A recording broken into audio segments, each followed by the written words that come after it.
Abu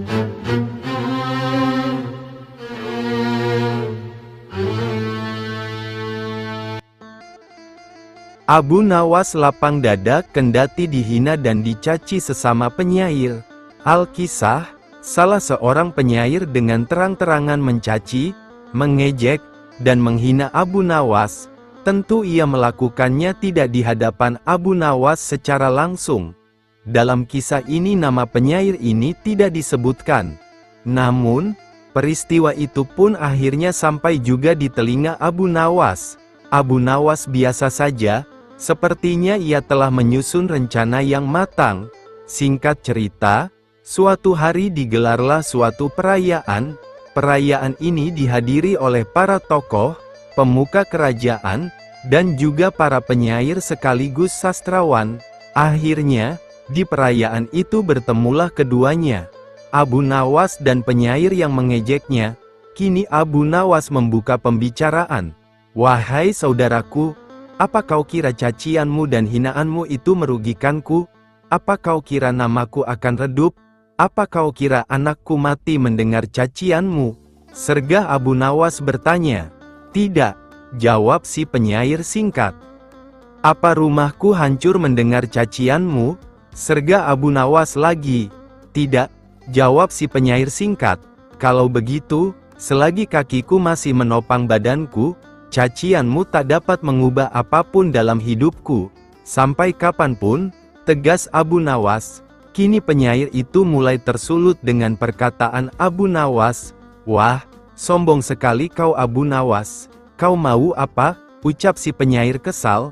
"Aku hanya mau melihat apa yang kau bisa lakukan di hadapanku setelah ini," ucap Abu Nawas dengan santai. Orang-orang yang hadir dalam perayaan itu pun lantas tertawa mendengar pernyataan terakhir Abu Nawas. Si penyair itu pun mentalnya mulai sempoyongan. Lidahnya sepertinya tercekat. Tawa orang-orang pun membuat kekalahannya semakin telak di hadapan Abu Nawas. Abu Nawas memang debitur yang cerdik, tuan tanah kena tipu. Pada sore itu Abu Nawas duduk di beranda depan gubuknya. Sambil memandang langit biru yang mulai nampak senja, Abu Nawas berpikir bagaimana agar dapur rumahnya agar tetap mengepul. Sementara itu tak jauh dari rumahnya ada seorang tuan tanah yang sudah pasti kaya. Rumahnya besar mentereng dengan seperangkat gudang makanan, lahan peternakan dan kamar-kamar mewah. Hampir setiap orang yang berada di daerah itu bekerja dengan tuan tanah itu. Sayang tuan tanah itu pelitnya nauzubillah. Jika meminjamkan uang, maka dia memasang bunga selangit. Maklum, tuan tanah ini juga rentenir yang selalu mencari mangsa. Abu Nawas dikenal sebagai tokoh yang tak sungkan-sungkan memberi lebihan jika meminjam duit kepada orang. Hanya saja, dia tidak pernah mau berurusan dengan tuan tanah itu. Tiap memberi lebihan, Abu Nawas selalu bilang, "Duitnya beranak." Begitu juga ketika ia meminjam seekor ayam, maka ayam itu akan dikembalikan dua karena ayam itu beranak. Tentu saja, itu membuat tuan tanah kepingin Abu Nawas meminjam kepada dirinya. Abu Nawas tentu akan memberi keuntungan berlimpah. Abu Nawas adalah debitur idaman, pikirnya. Nah, sore itu terlintas dalam benak Abu Nawas untuk meminjam sesuatu kepada tuan tanah. Maka datanglah ia ke rumah si kaya itu. Abu Nawas ingin meminjam 3 butir telur. Sudah barang tentu, tuan tanah setuju tanpa perlu proposal dan perjanjian segala. Bahkan tuan tanah itu menanyakan kepada Abu Nawas apakah ingin meminjam yang lain. Abu Nawas menggelengkan kepala. "Ini saja dulu," jawabnya. Dia hanya butuh 3 butir telur. Tuan tanah itu bertanya lagi dengan Abu Nawas kapan telur itu akan beranak. Abu Nawas menjawab itu tergantung dengan keadaan. 5 hari kemudian, Abu Nawas kembali ke rumah tuan tanah itu untuk mengembalikan telur 3 menjadi 5 butir. Melihat 5 butir telur, betapa senangnya tuan tanah itu. Lalu menanyakan kepada Abu Nawas apakah ia akan meminjam lagi. Abu Nawas lalu meminjam piring tembikar sebanyak 2 buah, Tuan tanah itu memberikan dengan senang hati dan berharap piringnya itu menjadi banyak. 5 hari kemudian Abu Nawas datang dengan membawa 3 piring tembikar, walaupun tidak sesuai dengan yang diharapkan. Tetapi hati tuan tanah cukup gembira karena 2 piring dulu hanya melahirkan 1 anak saja. Tak mengapa, pikir sang tuan tanah, karena bisa saja orang mempunyai anak tunggal bahkan tidak memiliki anak. Abu Nawas dan tuan tanah itu sama-sama senang. Oleh karena itu tuan tanah meminjamkan uang senilai 1000 dinar. Jumlah yang sangat besar. Gaji buat seluruh karyawan dan pekerjanya selama 1 bulan. Tuan tanah itu berangan-angan bahwa uang yang dipinjam Abu Nawas nanti akan diapakan karena akan banyak beranak. Tuan tanah itu menanti dengan tidak sabar. Ditunggu selama 5 hari, Abu Nawas tidak kunjung datang. Hampir 1 bulan, Abu Nawas juga tidak datang. Saat tuan tanah bermaksud mengirim debt collector, Abu Nawas tiba-tiba nongol. Mulanya tuan tanah gembira. Tapi begitu Abu Nawas selesai menjelaskan persoalannya, tuan tanah jadi marah bukan kepalang. "Safang sekali tuan, uang Fang Safa piniem. Itu, bukannya beranak, malah 3 hari kemudian mati mendadak," kata Abu Nawas. Mendengar kata-kata itu betapa geramnya tuan tanah. Hampir saja Abu Nawas dihajar anak buah tuan tanah. Untung saja ada teman-teman Abu Nawas yang baru pulang dari bekerja melerainya. Tuan tanah itu mengadukan kepada pengadilan dengan harapan Abu Nawas akan digantung. Pengadilan pun digelar. Abu Nawas membeberkan semua duduk permasalahannya. Demikian juga tuan tanah itu menjelaskan. Pengadilan pun memutuskan cukup rasional. Kalau sesuatu bisa beranak sudah pasti bisa mati. Dan Abu Nawas telah menjalankan lakonnya dengan baik. Adapun tuan tanah yang tamak itu telah tertipu karena wataknya sendiri yang kikir, tamak, pelit. Taruhan yang berbahaya pada suatu sore ketika Abu Nawas ke warung teh kawan-kawan sudah berada di situ. Mereka memang sengaja sedang menunggu Abu Nawas. Nah, ini Abu Nawas datang. Kata salah seorang dari mereka. "Ada apa?" kata Abu Nawas sambil memesan secangkir teh hangat. "Kami tahu engkau selalu bisa melepaskan diri dari perangkap-perangkap yang dirancang Baginda Raja Harun al-Rasyid.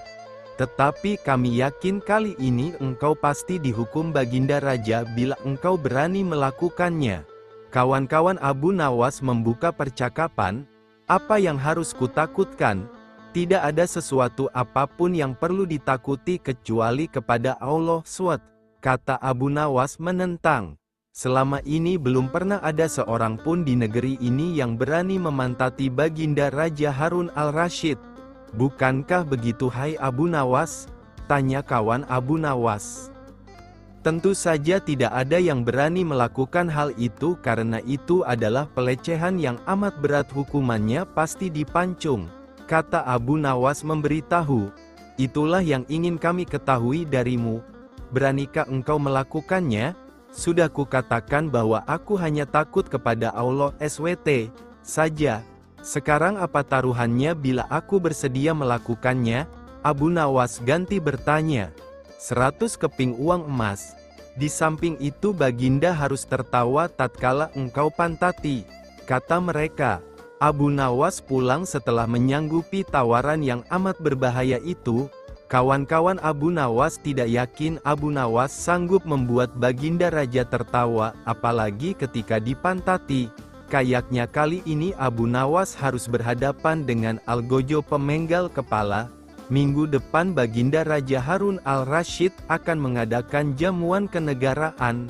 Para menteri, pegawai istana dan orang-orang dekat Baginda diundang, termasuk Abu Nawas. Abu Nawas merasa hari-hari berlalu dengan cepat karena ia harus menciptakan jalan keluar yang paling aman bagi keselamatan lehernya dari pedang Algojo. Tetapi bagi kawan-kawan Abu Nawas hari-hari terasa amat panjang. Karena mereka tak sabar menunggu pertaruhan. Yang amat mendebarkan itu, persiapan-persiapan di halaman istana sudah dimulai. Baginda Raja menginginkan perjamuan nanti meriah, karena Baginda juga mengundang raja-raja dari negeri sahabat. Ketika hari yang dijanjikan tiba, semua tamu sudah datang kecuali Abu Nawas. Kawan-kawan Abu Nawas yang menyaksikan dari jauh merasa kecewa karena Abu Nawas tidak hadir. Namun ternyata mereka keliru. Abu Nawas bukannya tidak datang tetapi terlambat sehingga Abu Nawas duduk di tempat yang paling belakang. Ceramah-ceramah yang mengesankan mulai disampaikan oleh para ahli pidato. Dan tibalah giliran Baginda Raja Harun al-Rasyid menyampaikan pidatonya. Seusai menyampaikan pidato, Baginda melihat Abu Nawas duduk sendirian di tempat yang tidak ada karpetnya. Karena merasa heran, Baginda bertanya, "Mengapa engkau tidak duduk di atas karpet?" "Paduka yang mulia, hamba haturkan terima kasih atas perhatian Baginda. Hamba sudah merasa cukup bahagia duduk di sini," kata Abu Nawas. "Wahai Abu Nawas, majulah dan duduklah di atas karpet, nanti pakaianmu kotor karena duduk di atas tanah." Baginda Raja menyarankan, "Ampun tuanku yang mulia, sebenarnya hamba ini sudah duduk di atas karpet." Baginda bingung mendengar pengakuan Abu Nawas. Karena Baginda melihat sendiri Abu Nawas duduk di atas lantai. "Karpet yang mana yang engkau maksudkan wahai Abu Nawas?" tanya Baginda masih bingung. "Karpet hamba sendiri tuanku yang mulia. Sekarang hamba selalu membawa karpet kemanapun hamba pergi," kata Abu Nawas seolah-olah menyimpan misteri. "Tetapi sejak tadi aku belum melihat karpet yang engkau bawa," kata Baginda Raja bertambah bingung. "Baiklah Baginda yang mulia, kalau memang ingin tahu maka dengan senang hati hamba akan menunjukkan kepada Paduka yang mulia," kata Abu Nawas sambil beringsut-ringsut ke depan.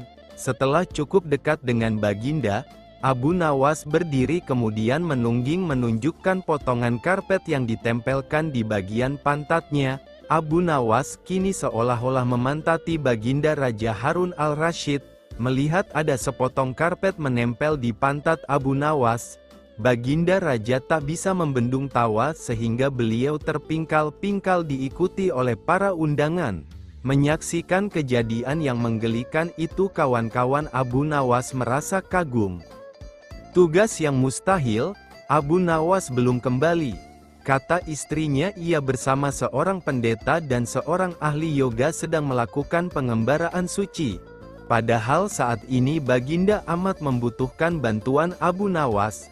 Beberapa hari terakhir ini Baginda merencanakan membangun istana di awang-awang, karena sebagian dari raja-raja negeri sahabat telah membangun bangunan-bangunan yang luar biasa.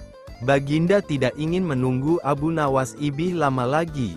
Beliau mengutus beberapa orang kepercayaannya untuk mencari Abu Nawas. Mereka tidak berhasil menemukan Abu Nawas karena Abu Nawas ternyata sudah berada di rumah ketika mereka baru berangkat. Abu Nawas menghadap Baginda Raja Harun al-Rasyid. Baginda amat riang. Saking gembiranya beliau mengajak Abu Nawas bergurau. Setelah saling tukar-menukar cerita-cerita lucu, lalu Baginda mulai mengutarakan rencananya. "Aku sangat ingin membangun istana di awang-awang agar aku lebih terkenal di antara raja-raja yang lain.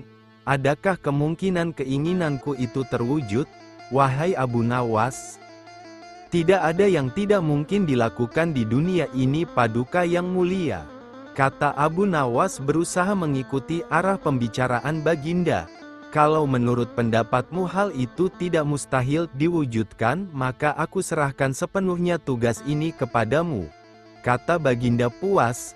Abu Nawas terperanjat. Lah menyesal telah mengatakan kemungkinan mewujudkan istana di awang-awang. Tetapi nasi telah menjadi bubur. Kata-kata yang telah terlanjur didengar oleh Baginda tidak mungkin ditarik kembali. Baginda memberi waktu Abu Nawas beberapa minggu. Rasanya tak ada yang lebih berat bagi Abu Nawas kecuali tugas yang diembannya sekarang. Jangankan membangun istana di langit, membangun sebuah gubuk kecil pun sudah merupakan hal yang mustahil dikerjakan. Hanya Tuhan saja yang mampu melakukannya. begitu gumam Abu Nawas. Hari-hari berlalu seperti biasa. Tak ada yang dikerjakan Abu Nawas kecuali memikirkan bagaimana membuat Baginda merasa yakin kalau yang dibangun itu benar-benar istana di langit. Seluruh ingatannya dikerahkan dan dihubung-hubungkan. Abu Nawas bahkan berusaha menjangkau masa kanak-kanaknya. Sampai ia ingat bahwa dulu ia pernah bermain layang-layang, dan inilah yang membuat Abu Nawas girang. Abu Nawas tidak menyia-nyiakan waktu lagi. Bersama beberapa kawannya merancang layang-layang raksasa berbentuk persegi 4. Setelah rampung baru Abu Nawas melukis pintu-pintu serta jendela-jendela dan ornamen-ornamen lainnya. Ketika semuanya selesai, Abu Nawas dan kawan-kawan menerbangkan layang-layang raksasa itu dari suatu tempat yang dirahasiakan. Begitu layang-layang raksasa berbentuk istana itu mengapung di angkasa, penduduk negeri gempar. Baginda Raja girang bukan kepalang. Benarkah Abu Nawas berhasil membangun istana di langit? Dengan tidak sabar beliau didampingi beberapa orang pengawal bergegas menemui Abu Nawas. Abu Nawas berkata dengan bangga, "Paduka yang mulia, istana pesanan Paduka telah rampung. Engkau benar-benar hebat wahai Abu Nawas," kata Baginda memuji Abu Nawas. "Terima kasih Baginda yang mulia," kata Abu Nawas. "Lalu bagaimana caranya aku ke sana?" tanya Baginda. "Dengan tambang, Paduka yang mulia," kata Abu Nawas. "Kalau begitu siapkan tambang itu sekarang. Aku ingin segera melihat istanaku dari dekat," kata Baginda tidak sabar. "Maafkan hamba Paduka yang mulia, hamba kemarin lupa memasang tambang itu, sehingga seorang kawan hamba tertinggal di sana dan tidak bisa turun," kata Abu Nawas. "Bagaimana dengan engkau sendiri Abu Nawas? Dengan apa engkau turun ke bumi?" tanya Baginda. "Dengan menggunakan sayap Paduka yang mulia," kata Abu Nawas dengan bangga. "Kalau begitu buatkan aku sayap supaya aku bisa terbang ke sana," kata Baginda. "Paduka yang mulia, sayap itu hanya bisa diciptakan dalam mimpi," kata Abu Nawas menjelaskan. "Engkau berani mengatakan aku gila sepertimu?" tanya Baginda sambil melotot. "Ya, Baginda, kurang lebih seperti itu," jawab Abu Nawas tangkas. "Apa maksudmu?" tanya Baginda lagi. Baginda tahu bahwa membangun istana di awang-awang adalah pekerjaan yang mustahil dilaksanakan. Tetapi Baginda tetap menyuruh hamba mengerjakannya. Sedangkan hamba juga tahu bahwa pekerjaan itu mustahil dikerjakan. Tetapi hamba tetap menyanggupi titah Baginda yang tidak masuk akal itu, kata Abu Nawas berusaha meyakinkan Baginda. Tanpa menoleh Baginda Raja kembali ke istana diiring para pengawalnya. Abu Nawas berdiri sendirian sambil memandang ke atas melihat istana terapung di awang-awang. Di negeri Baghdad dahulu kala ada seorang menteri yang dikenal sangat jahat perangainya, sehingga ditakuti warganya, tidak bisa melihat perempuan cantik, terutama istri orang, pasti diambilnya. Apabila membeli suatu barang, ia tidak pernah mau membayar. Ihwal itu lama-kelamaan sampai juga ke telinga Abu Nawas sehingga membuat hatinya panas. Maka Abu Nawas pun pasang niat tidak akan meninggalkan daerah itu sebelum sang menteri menghembuskan nafas terakhir alias mati. Kemudian Abu Nawas berangkat ke tempat menteri itu tinggal dan sengaja menyewa rumah yang berdekatan untuk melakukan investigasi. Setelah beberapa hari bergaul dengan penduduk di situ, ia pun kenal dengan sang menteri dan bahkan bersahabat baik. Begitu baiknya pendekatan yang dilakukan sampai-sampai menteri itu tidak bisa mencium rencana busuk Abu Nawas. Abu Nawas boleh masuk dan keluar rumah itu dengan bebas, sehingga ia tidak menaruh curiga sama sekali kepadanya. Di dalam rumah itu Abu Nawas melihat sebuah tiang gantungan yang digunakan untuk menggantung orang-orang yang bersalah kepada menteri itu. Cara menggantungnya pun dengan cara yang sadis, yaitu kaki di atas dan kepala di bawah. Dalam posisi demikian, orang itu dipukuli sampai mati. Dengan demikian memang betul berita-berita yang aku dengar tentang menteri ini, Pikir Abu Nawas, nantikanlah, aku pasti akan membalas. Hai orang muda, kata Abu Nawas, kepada seorang pemuda tampan yang sedang menggiring seekor lembu gemuk. Apakah lembu itu akan dijual? Pertemuan itu terjadi ketika Abu Nawas berjalan-jalan di sebuah sudut desa itu. Lembu ini tidak dijual, jawab si pemuda, karena ini warisan bapak hamba, lebih baik lembu itu dijual saja. Abu Nawas mencoba merayu, kalau laku dengan harga tinggi, kamu bisa berdagang sehingga uang itu menjadi banyak. Betul juga kata tuan, jawab si pemuda setelah berpikir sejenak. Namun untuk menjualnya hamba harus berkonsultasi dengan ibu di rumah. Kalau ibu setuju boleh tuan membelinya. Itu akan lebih baik, ujar Abu Nawas. Sementara anak muda itu pulang. Abu Nawas memeras otak, ia akan berusaha memanfaatkan ketampanan wajah anak muda itu untuk melaksanakan rencananya. Hai menteriku, tunggulah bagianmu kelak, kata Abu Nawas dalam hati dengan perasaan geram. Ibu setuju menjual lembu ini, kata pemuda itu kepada Abu Nawas, setelah keduanya bertemu lagi. Bagus, kata Abu Nawas, tetapi sebenarnya bukan aku yang akan membeli lembumu, melainkan menteri yang zalim itu. Oleh karena itu berikan harga yang pasti, sesudah itu kita membuat perjanjian dan kamu yang akan melaksanakannya. Setuju? Tanya Abu Nawas. Setuju, jawab si pemuda. Giringlah lembumu itu ke kebun, dan tunggulah aku di sana, kata Abu Nawas. Aku akan ke rumah menteri itu dan setelah itu aku menemuimu. Hai menteri, ada seorang pemuda yang akan menjual seekor lembu gemuk, kata Abu Nawas. Jika Anda tertarik, silahkan Anda beli dengan harga yang pantas, tidak mahal. Mari kita ke kebun itu.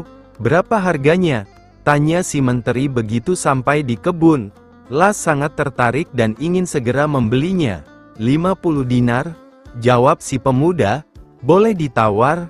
Tanya si menteri.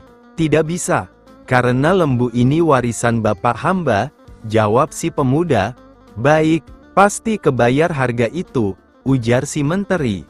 Maka disodorkan ujung tali pengikat lembu kepada menteri, namun ketika ditarik ternyata kosong.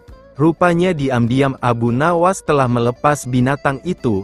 Namun karena harga telah disepakati, pemuda itu meminta bayarannya. Mana lembunya? Tanya si menteri. Masa hanya talinya? Aku tidak sudi membayar. Keduanya pun berbantah-bantahan dengan sengitnya. Aku minta bayarannya, kata si pemuda. Kalau tidak mau bayar, kembalikan lembuku. Apa yang mesti ku bayar, dan apa yang harus ku kembalikan? Gila si menteri, cuma tali yang kau berikan kepadaku. Nih, ambillah, aku tidak butuh tali. Kerjamu memang cuma menipu dan menganiaya orang, kata si pemuda lagi. Kamu memang zalim, mau makan darah orang kecil. Si menteri tidak menggubris lagi perkataan itu, ia berjalan pulang ke rumahnya. Sementara si anak muda hatinya sangat sedih. Lembu hilang, uang melayang. Barangkali memang itulah nasibku. Apa boleh buat, keluhnya. Terima hadiah usai menghina raja. Konon di zaman Raja Harun al-Rasyid sebelum ada yang namanya toilet, yang ada hanya sungai untuk buang hajat. Suatu ketika sang raja merasa perutnya sedang sakit dan sudah tidak bisa lagi untuk diajak kompromi. Seketika itu juga raja meminta para pengawal untuk mendampinginya ke sungai demi menuntaskan hajatnya. Kebetulan sungai di situ mengalir ke arah selatan. Sudah menjadi kebiasaan di kalangan masyarakat, jika sang raja sedang buang hajat di sungai, maka rakyat dilarang keras buang hajat di sebelah utaranya raja, karena dikhawatirkan kotoran tersebut akan mengalir ke arah selatan dan mengenai badan sang raja.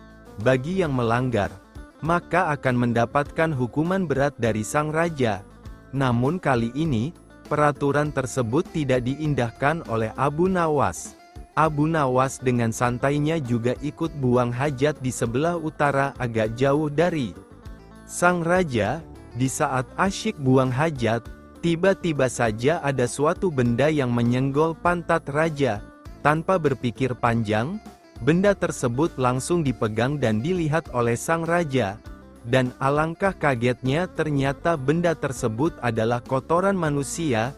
Kontan saja hal itu membuat sang raja naik pitam. Dan seketika itu juga raja menyuruh para pengawalnya untuk menelusuri sungai di belahan utara dan menangkap orang yang buang hajat. Benar saja, di sebelah utara agak jauh dari posisi sang raja terlihat sosok Abu Nawas sedang buang hajat dengan santainya. Saat itu juga para pengawal langsung menangkap dan membawanya ke hadapan raja untuk dihukum. Ketika di hadapan raja, Abu Nawas memprotes pada raja kenapa dia ditangkap dan akan dihukum. Raja pun menjawab bahwa perbuatan Abu Nawas itu telah melecehkan privasinya dan menginjak-injak harga dirinya sebagai raja. Kamu memang tidak punya tata krama. Berani-beraninya kamu buang hajat di sebelah utaraku sehingga kotoranmu mengenai badanku. Kini kamu harus menerima hukuman dariku, bentak sang raja. Maaf, tunggu sebentar wahai raja, sela Abu Nawas. Ada apa? Kali ini tidak ada lagi ampunan bagimu Abu Nawas, sahut sang raja geram. Tunggu sebentar, tolong beri saya kesempatan untuk menjelaskannya. Saya melakukan itu semua karena saya sangat menghargai engkau wahai raja, kata Abu Nawas. Mendengar hal itu, Raja Harun al-Rasyid langsung sedikit tertegun dengan apa yang disampaikan oleh Abu Nawas. Perbuatan seperti itu kamu bilang malah menghormati aku? Tanya raja keheranan. Begini raja, selama ini jika raja tengah mengadakan perjalanan dengan rakyat atau bersama pengawal, tidak ada satupun dari rakyat atau pengawal yang berani mendahului jalannya raja. Begitu juga dengan saya, ketika saya ikut rombongan raja. Posisi ketika berjalan tidak berani mendahului raja. Itu saya lakukan karena saya menjaga tata krama dan sopan santun kepada raja, bela Abu Nawas. Ya bagus, tapi apa hubungannya dengan perbuatanmu sekarang ini? Tanya raja. Begini raja, saya menghormati engkau tidak setengah-setengah. Ketika saya buang hajat, saya memilih di sebelah utara raja dan hal ini saya lakukan karena saya khawatir jika di sebelah selatan raja, maka nanti kotoran saya tidak sopan kepada. Mendengar penjelasan Abu Nawas, raja pun tersenyum. Dia tidak jadi marah dan menghukum Abu Nawas. Tetapi Abu Nawas malah diberi hadiah karena alasannya masuk akal. Di mata Khalifah Harun al-Rasyid figur Abu Nawas memang lihai. Dia tidak hanya lucu tetapi juga bijaksana sehingga tidak dapat dipandang enteng. Di satu pihak hal itu sangat membanggakan Khalifah, tetapi di lain pihak, sangat menjengkelkannya, karena ia suka kurang ajar dan tidak tahu diri. Oleh karena itu Baginda tidak pernah berhenti memeras otak untuk dapat membalas Abu Nawas. Pada suatu hari di bulan Rabiul Awal, Baginda Khalifah tersenyum simpul sendiri sambil bergumam, "Awas kau, Abu Nawas, kali ini pasti kena." Seperti biasa setiap bulan Rabiul Awal, Sultan Harun al-Rasyid menyelenggarakan acara Maulid Nabi di istana. Pada saat itu semua pembesar negeri hadir termasuk putra-putra mahkota dari negeri-negeri sekitarnya. Tapi Abu Nawas tidak tampak. Panggil dia kemari. Perintah Khalifah kepada punggawa. Setelah Abu Nawas datang menghadap, dimulailah acara hari itu. Semua hadirin dipersilahkan berdiri, kemudian masing-masing disirami air mawar yang menebarkan bau sangat harum, kecuali Abu Nawas, lah disiram dengan air kencing. Sadarlah Abu Nawas, bahwa dia dipermalukan Khalifah di depan para pembesar negeri, lah bungkam 1000 bahasa, namun di dalam hati ia berkata, "Oke, Khalifah, hari ini kau beri aku kuah, esok akan kubalas kamu dengan isinya." Selesai upacara, semua orang pamitan kepada Baginda dan pulang ke rumah masing-masing. Begitu pula dengan Abu Nawas. Sejak itu Abu Nawas tidak pernah menginjakkan kakinya ke istana. Tak kurang Khalifah pun rindu berat kepadanya. Karena bagaimanapun Abu Nawas selalu dapat menghibur hatinya. Ada saja celotehan-celotehan Abu Nawas yang membuat suasana Balairung jadi hidup. Ketika Khalifah memanggilnya, Abu Nawas tidak bersedia memenuhi panggilan itu, dengan alasan sakit, meski panggilan tersebut disampaikan terus-menerus. Setiap kali Punggawa datang setiap kali itu pula Abu Nawas bilang sakitnya makin serius. Baginda pun khawatir dengan sakitnya Abu Nawas, maka ditengoknya Abu Nawas ke rumahnya diiringi beberapa orang petinggi kerajaan. Mendengar Khalifah menuju ke rumahnya, Abu Nawas buru-buru pasang aksi. Mata terpejam, badan tergeletak lemah lunglai. Namun sebelum itu ia telah menyuruh istrinya menyiapkan obat makjun, ramuan obat yang dibuat seperti dodol bulat, dan 2 butir diantaranya dibubuhi tinja. Abu Nawas menelan sebutir obat itu ketika Baginda sudah sampai di depannya. "Hai Abu Nawas, apa yang kamu telan itu?" tanya Khalifah.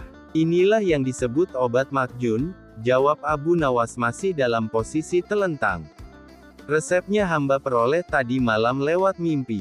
Seorang tua menghadap hamba dan berpesan agar obat makjun ini hamba telan 2 butir, niscaya sembuh." Setelah Abu Nawas menelan sebutir lagi dan tampak badannya segar layaknya orang sembuh dari sakit.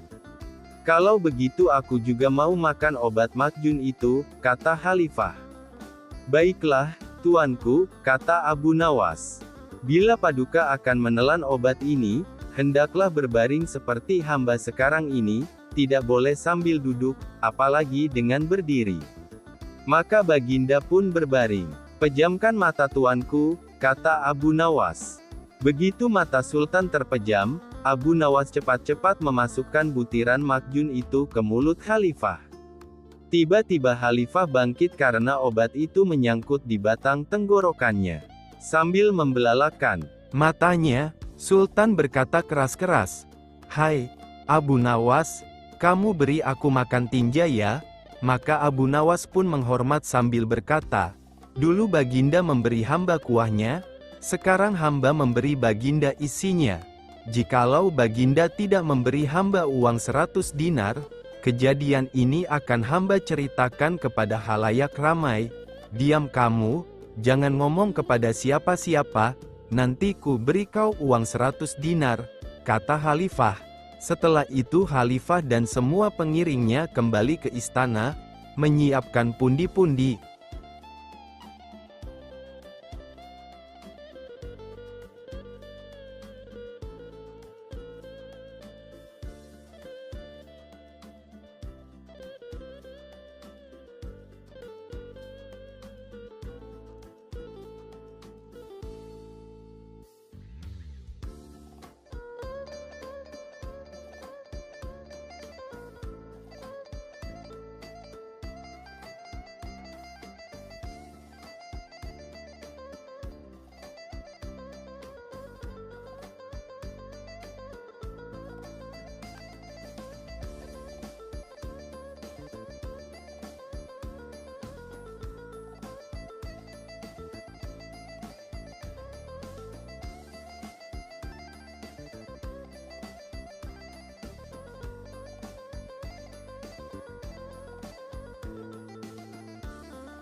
Hakim bertobat berkat hadiah ini tentang kisah Abu Nawas yang memberikan hadiah kepada hakim yang nakal, bukannya malah melaporkannya ke atasan.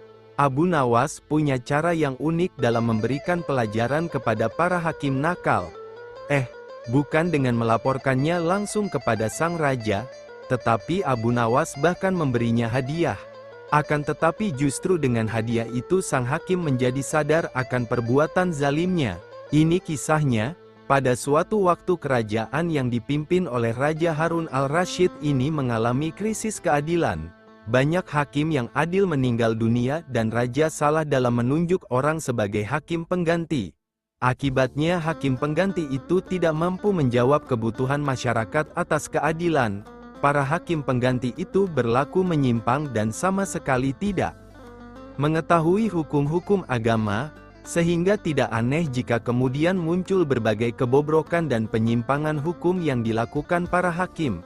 Tiadanya keadilan dan kebenaran, semakin meluasnya korupsi dan penyalahgunaan hukum seperti telah menjadi hal yang biasa. Dalam kekuasaan tiran, ucapan penguasalah yang menjadi hukum dan kepentingan pribadi di atas segala-galanya. Dalam hal ini Abu Nawas turut prihatin.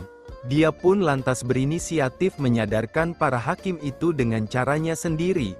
Pada suatu hari Abu Nawas mendatangi seorang hakim untuk mengurus suatu perjanjian, namun hakim di kotanya selalu mengatakan tidak punya waktu untuk menandatangani perjanjian itu. Keadaan ini terus berlangsung seperti itu sehingga Abu Nawas menyimpulkan bahwa si hakim minta disogok, disuap, akan tetapi Abu Nawas mengetahui bahwa menyuap adalah hal yang diharamkan oleh agama. Maka Abu Nawas pun memutuskan untuk melemparkan keputusan pada si hakim sendiri. Abu Nawas menyiapkan sebuah gentong. Gentong itu diisi dengan kotoran sapi hingga hampir penuh. Kemudian di atasnya Abu Nawas mengoleskan mentega beberapa sentimeter tebalnya. Gentong itu dibawanya ke hadapan Pak Hakim. Saat itu juga kesibukan sang hakim langsung hilang dan punya waktu untuk membubuhkan tanda tangannya pada surat perjanjian Abu Nawas. "Tuan Hakim, apakah pantas Tuan mengambil gentong mentega itu sebagai ganti tanda tangan Tuan?" tanya Abu Nawas mengelabuhi. Sang hakim tersenyum sambil mengamati gentong itu. Engkau jangan terlalu dalam memikirkannya," kata si hakim mulai terjebak tipu muslihat Abu Nawas. Hakim tersebut lantas mencolek sedikit mentega dengan ujung jarinya lalu mencicipinya. "Wah, enak benar mentega ini," kata sang hakim. "Ya, sesuai dengan ucapan Tuan, jangan terlalu dalam mencolek menteganya," jawab Abu Nawas. Abu Nawas pun segera meninggalkan kantor sang hakim setelah mendapatkan tanda tangan si hakim. Hakim lantas pulang dengan hati yang riang gembira. Dibawanya gentong itu lantas dipanggillah istri dan anak-anaknya untuk bersama-sama makan pemberian Abu Nawas itu. Awalnya mereka sekeluarga sangat menikmati mentega itu. Namun begitu lapisan mentega itu habis, mereka mulai memakan kotoran sapi. "Hehehe, dasar hakim zalim. Ups, apa ini? Baunya sangat busuk seperti kotoran hewan," kata hakim. Hakim lantas teringat Abu Nawas. Setelah berpikir panjang, ia baru sadar bahwa semua itu adalah ulah si Abu Nawas yang ingin menyadarkannya untuk meninggalkan praktek suap menyuap dan menegakkan keadilan. Hakim itu kemudian merasa sangat bersalah atas sikapnya selama ini. Lalu mendatangi rumah Abu Nawas dan meminta maaf atas kehilafannya. Di hadapan Abu Nawas ia berjanji akan menjadi hakim yang adil. "Nah, begitu dong Pak Hakim. Jadilah hakim yang jujur dan adil. Tegakkan keadilan melalui tanganmu." Untuk Pak Abu Nawas, salut deh sudah menyadarkan Pak Hakim melalui caranya sendiri yang sangat halus dan mengena tanpa lapor ke atasan. Kisah ini mirip dengan kejadian pada masa Nabi Sulaiman ketika masih muda. Entah sudah berapa hari kasus seorang bayi yang diakui oleh dua orang ibu yang sama-sama ingin memiliki anak. Hakim rupanya mengalami kesulitan memutuskan dan menentukan perempuan yang mana sebenarnya yang menjadi ibu bayi itu. Karena kasus berlarut-larut, maka terpaksa hakim menghadap Baginda Raja untuk minta bantuan. Baginda pun turun tangan. Baginda memakai taktik rayuan. Baginda berpendapat mungkin dengan cara-cara yang amat halus salah satu wanita itu ada yang mau mengalah, tetapi kebijaksanaan Baginda Raja Harun al-Rasyid justru membuat kedua perempuan makin mati-matian saling mengaku bahwa bayi itu adalah anaknya. Baginda pun akhirnya berputus asa, mengingat tak ada cara-cara lain lagi yang bisa diterapkan. Baginda memanggil Abu Nawas. Abu Nawas hadir menggantikan hakim. Abu Nawas tidak mau menjatuhkan putusan pada hari itu melainkan menunda sampai hari berikutnya. Semua yang hadir yakin Abu Nawas pasti sedang mencari akal seperti yang biasa dilakukan, padahal penundaan itu hanya disebabkan Algojo tidak ada di tempat. Keesokan hari sidang pengadilan diteruskan lagi. Abu Nawas memanggil Algojo dengan pedang di tangan.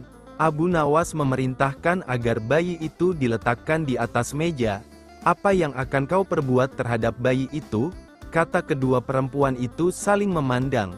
Kemudian Abu Nawas melanjutkan dialog. "Sebelum saya mengambil tindakan, apakah salah satu dari kalian bersedia mengalah dan menyerahkan bayi itu kepada yang memang berhak memilikinya?" "Tidak. Bayi itu adalah anakku," kata kedua perempuan itu serentak. "Baiklah. Kalau kalian memang sungguh-sungguh sama menginginkan bayi itu dan tidak ada yang mau mengalah, maka saya terpaksa membelah bayi itu menjadi dua sama rata," kata Abu Nawas mengancam. Perempuan pertama girang bukan kepalang, sedangkan perempuan kedua menjerit-jerit histeris, "Jangan, tolong jangan dibelah bayi itu, biarlah aku rela bayi itu seutuhnya diserahkan kepada perempuan itu," kata perempuan kedua. Abu Nawas tersenyum lega. Sekarang topeng mereka sudah terbuka. Abu Nawas segera mengambil bayi itu dan langsung menyerahkan kepada perempuan kedua. Abu Nawas minta agar perempuan pertama dihukum sesuai dengan perbuatannya, karena tak ada ibu yang tega menyaksikan anaknya disembelih, apalagi di depan mata. Baginda Raja merasa puas terhadap keputusan Abu Nawas, dan sebagai rasa terima kasih, Baginda menawari Abu Nawas menjadi penasehat hakim kerajaan. Tetapi Abu Nawas menolak. "La lebih senang menjadi rakyat biasa." Menghitung kematian tahanan, kecerdikan Abu Nawas memang sudah tak diragukan lagi. Bahkan ketika Raja Harun ar-Rasyid menghadapi masalah, tak segan-segan Abu Nawas dipanggilnya untuk menyelesaikan masalah. Nah, kali ini Abu Nawas mendapatkan tugas untuk menghitung kematian. Bagaimana cara Abu Nawas menghitungnya? Berikut kisahnya. Suatu hari, di negeri 1001 malam, Baghdad, digelarlah acara hajatan besar. Sang Raja Harun ar-Rasyid pun berniat merayakan pesta ulang tahun kerajaan bersama-sama dengan seluruh rakyatnya. Pada hari yang telah ditunggu tiba, rakyat Baghdad dikumpulkan di depan pendapa istana. Raja Harun sang penguasa berdiri dan berkata, "Wahai rakyatku yang tercinta, hari ini kita mengadakan pesta ulang tahun kerajaan. Aku akan memberi hadiah kepada para fakir miskin. Aku juga akan memberikan pengampunan kepada para tahanan di penjara dengan mengurangi hukuman menjadi setengah dari sisa hukumannya," seru Baginda kepada rakyatnya, "memberi keringanan hukuman pada tahanan." Mendengar ucapan sang raja, tentu saja rakyat Baghdad bersukaria. Mereka segera berpesta bersama dan menyantap aneka makanan yang telah disediakan. Tak berapa lama kemudian, para pengawal istana membagi-bagikan hadiah kepada fakir miskin. Setelah dipastikan seluruh rakyatnya yang fakir miskin mendapatkan hadiah, raja pun memanggil para tahanan-tahanan. Pertama yang mendapatkan kesempatan adalah bernama Sofyan. "Sofyan, berapa tahun hukumanmu?" tanya Baginda. "2 tahun Baginda," jawab Sofyan. "Sudah berapa tahun yang kamu jalani?" tanya Baginda lagi. "1 tahun Baginda," jawab Sofyan. "Kalau begitu, sisa hukumanmu yang 1 tahun aku kurangi menjadi setengah tahun sehingga hukumanmu tinggal 6 bulan saja," tegas Baginda. Selanjutnya, dipanggillah Ali. "Berapa tahun hukumanmu Ali?" tanya Baginda. Dengan nada yang sedih, Ali menjawab, "Mohon ampun Baginda, hamba dihukum seumur hidup," jawab Ali. Mendengar jawaban Ali tersebut, Baginda menjadi bingung harus menjawab apa untuk mengurangi hukuman Ali. Di tengah kebingungannya, raja yang terkenal bijaksana ini teringat dengan Abu Nawas. Akhirnya, dipanggillah Abu Nawas. Tak berapa lama kemudian, Abu Nawas yang turut serta dalam pesta ulang tahun kerajaan menghampiri sang raja yang sedang kebingungan itu. Abu Nawas, aku ada masalah mengenai hadiah pengampunan bagi Ali. Dia dihukum seumur hidup, sedangkan aku berjanji akan memberikan pengampunan setengah dari sisa hukumannya. Padahal aku tidak tahu sampai umur berapa Ali akan hidup. Sekarang aku minta nasihatmu, bagaimana caranya memberi pengampunan kepada Ali dari sisa hukumannya? Jelas raja. Mendengar penuturan rajanya, Abu Nawas pun ikut bingung. Dia berpikir, apa bisa mengurangi umur seseorang? Padahal dia sendiri tidak tahu sampai kapan umurnya. Hamba minta waktu Baginda, ujar Abu Nawas. Abu Nawas mendapat sekantung keping emas.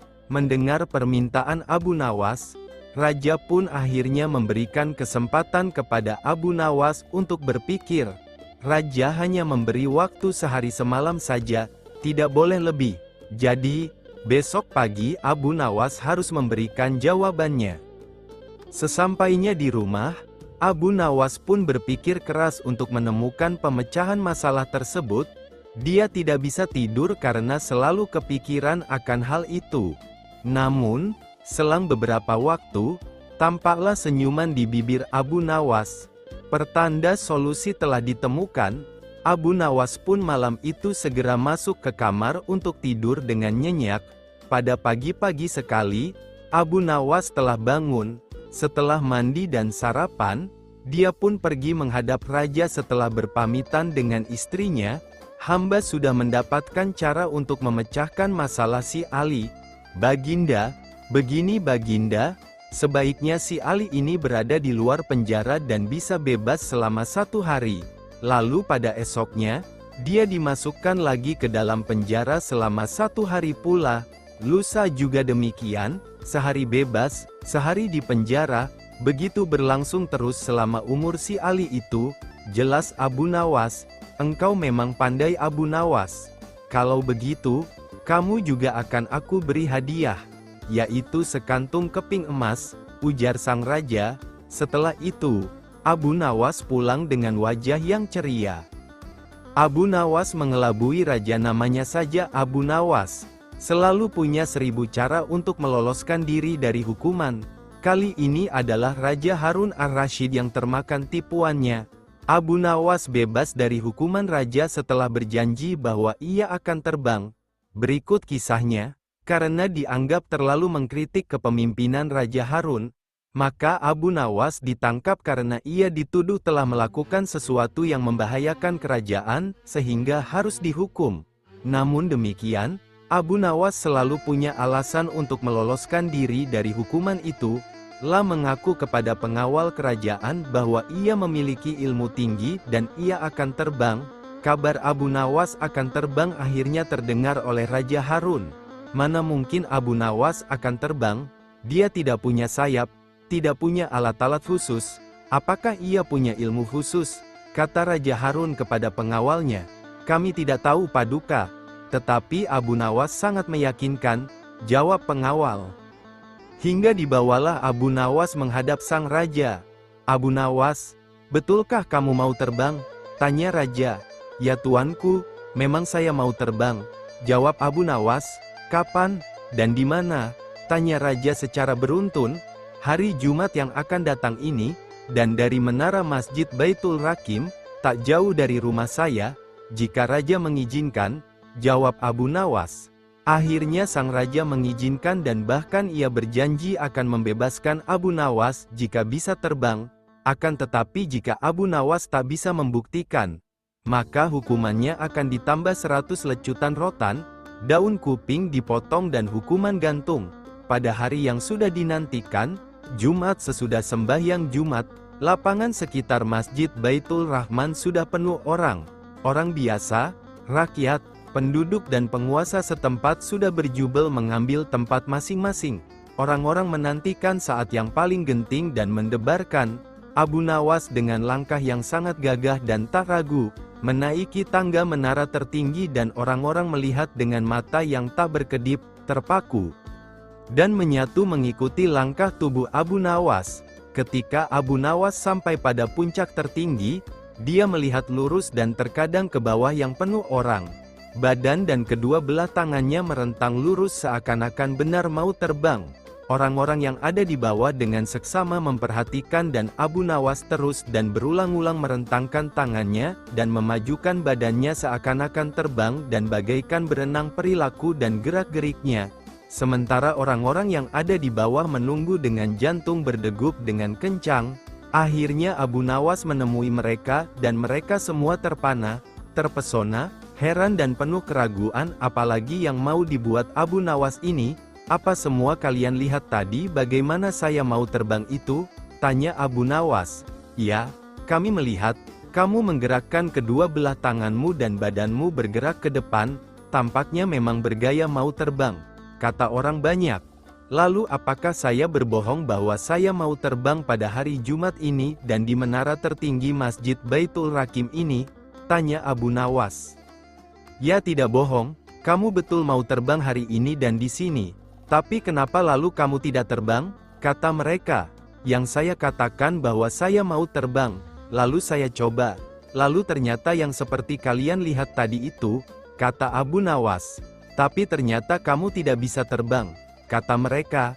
"Itu soal lain, saya tidak mengatakan bahwa saya mau terbang pada hari Jumat ini dan di sini. Itu yang saya katakan dan kalian semua tahu hal itu. Saya katakan bahwa saya mau terbang, hanya itu bukannya terbang," kata Abu Nawas. Orang-orang saling melihat dan mulut mereka bergumam. Tarikan nafas panjang karena Abu Nawas terlepas dari jeratan hukum. Orang-orang juga sama membenarkan bahwa Abu Nawas memang tidak berbohong. Dia melakukan semua yang dia pernah katakan, tidak berbohong dan menepati janji. Strategi maling. Tanpa pikir panjang Abu Nawas memutuskan untuk menjual keledai kesayangannya. Keledai itu merupakan kendaraan Abu Nawas satu-satunya. Sebenarnya ia tidak tega untuk menjualnya. Tetapi keluarga Abu Nawas amat membutuhkan uang, dan istrinya setuju. Keesokan harinya Abu Nawas membawa keledai ke pasar. Abu Nawas tidak tahu kalau ada sekelompok pencuri yang terdiri dari 4 orang telah mengetahui keadaan dan rencana Abu Nawas. Mereka sepakat akan memperdaya Abu Nawas.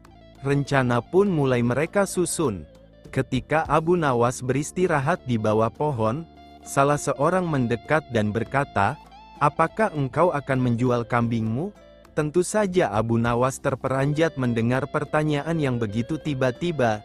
"Ini bukan kambing," kata Abu Nawas. "Kalau bukan kambing, lalu apa?" tanya pencuri itu selanjutnya. "Keledai," kata Abu Nawas. "Kalau engkau yakin itu keledai, jual saja ke pasar dan tanyakan pada mereka," kata komplotan pencuri itu sambil berlalu. Abu Nawas tidak terpengaruh, kemudian ia meneruskan perjalanannya. Ketika Abu Nawas sedang menunggang keledai, pencuri kedua menghampirinya dan berkata, "Mengapa kau menunggang kambing? Ini bukan kambing tapi keledai." "Kalau itu keledai aku tidak bertanya seperti itu. Dasar orang aneh. Kambing kok dikatakan keledai? Kalau ini kambing aku tidak akan menungganginya," jawab Abu Nawas tanpa ragu. "Kalau engkau tidak percaya, pergilah ke pasar dan tanyakan pada orang-orang di sana," kata pencuri kedua sambil berlalu. Abu Nawas belum terpengaruh dan ia tetap berjalan menuju pasar. Pencuri ketiga datang menghampiri Abu Nawas. "Hai Abu Nawas, akan kau bawa kemana kambing itu?" Kali ini Abu Nawas tidak segera menjawab. La mulai ragu. Sudah 3 orang mengatakan kalau hewan yang dibawanya adalah kambing. Pencuri ketiga tidak menyia-nyiakan kesempatan. Makin merecoki otak Abu Nawas. "Sudahlah, biarpun kau bersikeras hewan itu adalah keledai, nyatanya itu adalah kambing. Kambing." Abu Nawas berhenti sejenak untuk beristirahat di bawah pohon. Pencuri keempat melaksanakan strategi busuknya. La duduk di samping Abu Nawas dan mengajak tokoh cerdik ini untuk berbincang-bincang. "Aha, bagus sekali kambingmu ini." Pencuri keempat membuka percakapan. "Kau juga yakin ini kambing?" tanya Abu Nawas. "Loh, ya jelas sekali kalau hewan ini adalah kambing. Kalau boleh aku ingin membelinya. Berapa kau mau membayarnya?" 3 dirham. Abu Nawas setuju. Setelah menerima uang dari pencuri keempat, kemudian Abu Nawas langsung pulang. Setiba di rumah, Abu Nawas dimarahi istrinya. "Jadi keledai itu hanya engkau jual 3 dirham lantaran mereka mengatakan bahwa keledai itu kambing?" Abu Nawas tidak bisa menjawab. La hanya mendengarkan ocehan istrinya dengan setia sambil menahan rasa dongkol. Kini ia baru menyadari kalau sudah diperdayai oleh komplotan pencuri yang menggoyahkan akal sehatnya. Abu Nawas merencanakan sesuatu. La pergi ke hutan mencari sebatang kayu untuk dijadikan sebuah tongkat yang nantinya bisa menghasilkan uang. Rencana Abu Nawas ternyata berjalan lancar. Hampir semua orang membicarakan keajaiban tongkat Abu Nawas. Berita ini juga terdengar oleh para pencuri yang telah menipu Abu Nawas. Mereka langsung tertarik. Bahkan mereka melihat sendiri ketika Abu Nawas membeli barang atau makan tanpa membayar, tetapi hanya dengan mengacungkan tongkatnya. Mereka berpikir kalau tongkat itu bisa dibeli, maka tentu mereka akan kaya karena hanya dengan mengacungkan tongkat itu mereka akan mendapatkan apa yang mereka inginkan. Akhirnya mereka mendekati Abu Nawas dan berkata, "Apakah tongkatmu akan dijual?" "Tidak," jawab Abu Nawas dengan cuek. "Tetapi kami bersedia membeli dengan harga yang amat tinggi," kata mereka. "Berapa?" kata Abu Nawas pura-pura merasa tertarik. 100 dinar uang emas, kata mereka tanpa ragu-ragu. "Tetapi tongkat ini adalah tongkat wasiat satu-satunya yang aku miliki," kata Abu Nawas sambil tetap berpura-pura tidak ingin menjual tongkatnya. "Dengan uang 100 dinar engkau sudah bisa hidup enak," kata mereka makin penasaran. Abu Nawas diam beberapa saat sepertinya merasa keberatan sekali. "Baiklah kalau begitu," kata Abu Nawas kemudian sambil menyerahkan tongkatnya. Setelah menerima 100 dinar uang emas, Abu Nawas segera melesat pulang. Para pencuri itu segera mencari warung terdekat untuk membuktikan keajaiban tongkat yang baru mereka beli. Seusai makan mereka mengacungkan tongkat itu kepada pemilik kedai. Tentu saja pemilik kedai marah. "Apa maksudmu mengacungkan tongkat itu padaku? Bukankah Abu Nawas juga mengacungkan tongkat ini dan engkau membebaskannya?" tanya para pencuri itu. "Benar. Tetapi engkau harus tahu bahwa Abu Nawas menitipkan sejumlah uang kepadaku sebelum makan di sini." "Gila. Ternyata kita tidak mendapat keuntungan sama sekali menipu Abu Nawas. Kita malah rugi besar," umpat para pencuri dengan rasa dongkol. Taklukkan singa dalam sholat. Ini sebuah kisah tentang sahabat Rasulullah yang menaklukkan singa dalam salatnya. Para syuhadat zaman dahulu tidak hanya ahli dalam perang, namun juga khusyuk dalam beribadah. Salah satunya adalah sahabat Amru bin Atbah. Saking khusyuknya ia dalam sholat, sehingga seekor singa buas pun tunduk kepadanya. Peperangan antara pasukan Islam dan pasukan kafir Quraisy kerap terjadi dalam waktu berhari-hari sehingga menghabiskan banyak tenaga. Tidak seperti malam biasanya. Malam itu tidak ada satu orang pasukan yang ditunjuk untuk berjaga mengantisipasi datangnya musuh. Mereka semua tertidur karena kecapean. Di tengah malam, Amru bin Atbah yang menjadi bagian dari pasukan itu terbangun dari tidurnya. Seperti malam-malam biasanya, ia langsung mengambil air wudhu dari sungai yang tak jauh dari lokasi peristirahatannya. La menuju tempat yang sepi dan melakukan salat dengan pelepah daun sebagai alasnya. Pada saat bersamaan, ada seorang pasukan yang terbangun dan mengamati apa yang dilakukan oleh Amru ini. La melihat Amru salat dengan begitu khusyuk. Nyamuk pun tidak menjadi penghalang dalam melaksanakan salat ini. Tiba-tiba terdengar suara auman singa dengan sangat keras. Begitu kerasnya sehingga membuat pasukan yang tidur menjadi terbangun. Mereka lantas berlarian karena takut menjadi mangsa singa hutan itu. Akan tetapi tidak bagi Amru. Tak beranjak sedikit pun dari tempat sujudnya. Mulutnya senantiasa melafalkan kalimat Allah tanpa merasa khawatir sedikit pun terhadap keselamatan jiwanya. Singa buas itu pun mendekat ke arah Amru. Sejenak ia mengelilingi Amru yang tetap pada ibadahnya. Kemudian setelah selesai salat dan mengucapkan salam, Amru menoleh ke arah singa tersebut. "Wahai hewan liar, carilah rezekimu di tempat lain," kata Amru menyuruh pergi. Seolah mengerti bahasa manusia, singa itu pun pergi dan mengaum hingga terdengar sampai ke puncak pegunungan. Sementara Amru masih melanjutkan salatnya hingga waktu fajar. Ketika singa itu pergi meninggalkannya, barulah pasukan Islam yang lain kembali ke tempat semula. Mereka begitu terheran-heran melihat karomah yang dimiliki Amru. Seorang di antara mereka menanyakan sesuatu kepada Amru. "Tidakkah engkau merasa takut pada singa saat engkau sedang salat tadi?" tanyanya. "Sungguh saya merasa malu kepada Allah Subhanahu wa Ta'ala jika saya takut kepada selainnya." Begitu ucap Amru. Wallahu a'lam.